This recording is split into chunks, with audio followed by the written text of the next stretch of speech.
जय हिंद भावांनो. SSCGD 2026 शेवटचं भावांनो 10 ते 12 दिवस शिल्लक राहिलेले. मॅक्सिमम करून भावांनो प्रॅक्टिस आणि रिव्हिजनवर फोकस करा. ज्यांनी RWR भावांनो मिनी मॉक टेस्ट द्याल्यात त्यांच्यासाठी भावांनो ॲनालिसिस केलेली आहे. जी पण मिनी मॉक टेस्ट आहे ती मॅथ्स, जीके, जीएस हे काय पण असून दे. पण मॅक्सिमम फोकस आपला राहणार आहे हिंदी, रिझनिंग आणि मॅथ्स. मॅथ्ससाठी भावांनो मॅक्सिमम करून फोकस राहणार आहे. कारण मॅथ्समध्ये जेवढं आपल्याला मार्क घेता येईल तेवढं घ्या. मिनी मॉकचा फायदा एवढाच आहे की आपण कमी वेळेत की जास्तीत जास्त प्रश्न करावं आणि कोणत्या टॉपिक आपले वीक आहेत ते भावना आपल्याला समजावं. यासाठी भावना मिनी मॉक टेस्ट द्यावी. ज्यांनी काल RWA मॉक टेस्टवर RW ॲपवर मॅथचे भावना मॉक टेस्ट दिल्या त्यांच्यासाठी भावना अनालिसिस केल्या. वेळ न घालवता भावना चालू करूया. सगळ्यात अगोदर भावना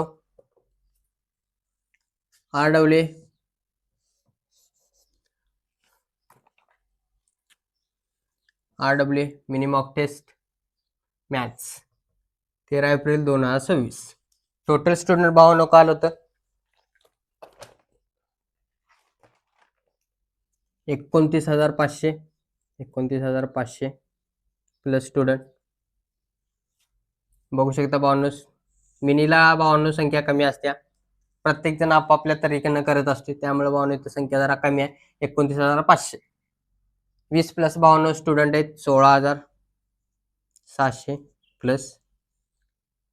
30 प्लस स्टुडंट आहेत भावांनो 8,300 प्लस. आणि 40 पडलेले स्टुडंट आहेत भावांनो 560.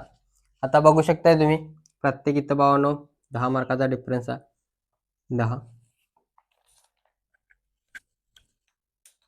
10 मार्काचा डिफरन्स आहे. इथं भावांनो 8,300 नाही जुटत. 8,300 डिफरन्स. एका पोरासाठी भावांनो 830 पोरं इथं आहेत भावांनो. त्याच्यानंतर भावांनो खालचं बघा 7,740 जणांचं. म्हणजे इथं स्टुडंट आहेत भावांनो 774 स्टुडंट आहेत. बघा भावांनो एक मार्क किती डिफरन्स असतोय. ते झालं भावांनो 40 प्लस 560. हे काय आपलं असून देत कुठली पण असतील ते त्यांचं मार्क आहेत. आपला मॅक्सिमम करून स्कोर कुठं असतोय 30 ते 40च्या आसपास मॅक्सिमम जण. 20 प्लस भरपूर जण असतात. भरपूर म्हणजे भरपूर जण. कारण IMP टॉपिक मधूनच भावांनो 20 मार्क पडतात. त्यामुळे मॅक्सिमम स्कोर आपला 30 ते 40च्या आसपास ठेवावा. 40 राहून देत. मॅक्सिमम करून आपला स्कोर 26 ते 34च्या आसपास तरी असावा महाराष्ट्रवाल्यांसाठी खास. हे मार्क भावांनो खास महाराष्ट्रवाल्यांसाठी एवढा तरी स्कोर पाहिजे. हा का फक्त फिजिकली क्लिअरसाठी भावांनो एवढा मार्क असले तरी चालतं. पण मॅक्सिमम सिलेक्शनसाठी एवढं तरी मार्क पाहिजे. म्हणजे जेवढं होतील तेवढं आउट ऑफ आउट काढण्याचा प्रयत्न करा. ॲव्हरेज भावांनो आताच आहे 22 मार्काचा भावांनो ॲव्हरेज आहे. एवढ्या पोरांचं 29,500 मध्ये 22 पोरांचा ॲव्हरेज आहे. म्हणजे 22 मार्क पडतात. माझा स्कोर आहे कालचा 33.75 असा काहीतरी आहे. 17 बरोबर आल्यात, 1 चुकले, 2 सोडवायचे. त्याच्यानंतर भावांनो महाराष्ट्रवाल्यांसाठी ह्या मिनिमॉकचा सेफ स्कोर म्हणायला गेलं तर भावांनो मॅक्सिमम करून 30 पाहिजेतच. कारण ॲव्हरेज स्कोर 22 आहे म्हटल्यावर महाराष्ट्रवाल्यांसाठी 30 काय अवघड नाही. फक्त किती प्रश्न भावांनो 4 प्रश्न एक्स्ट्रा पाहिजे चालते.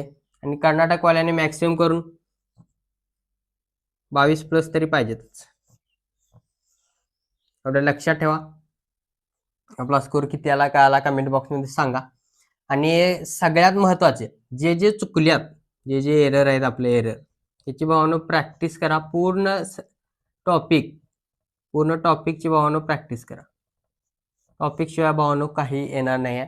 त्यामुळे भावांनो मॅक्सिमम करून टॉपिक आणि त्याच्यातलं भावांनो मोस्ट IMP क्वेश्चन करा. टॉपिक मधलं होऊन जाते भावांनो. काय नाही पहिली मॉक टेस्ट आहे एवढं का नाही. शेवटचं भावांनो आता आज तारीख आहे 14, 10, 12. शेवटचं भावांनो 13च्या आसपास दिवस आहेत. जर आज कमी पडलं मार्क तर भावांनो शेवटच्या 3 ते 4 दिवसात भावांनो हमखास स्कोर वाढतोय. त्यामुळे भावांनो काही गरज नाही टेन्शन घ्यायची. मॅक्सिमम करून भावानो IMP टॉपिक आणि टेक्स्टबुक प्रॅक्टिस किंवा कोणत्या पण ऍप्लिकेशनवरून प्रॅक्टिस तेवढी महत्वाची आहे, एवढं लक्षात ठेवा. आणि व्हिडिओ आवडल्यास लाईक शेअर आणि सबस्क्राईब करायला भावानो विसरू नका. जय हिंद.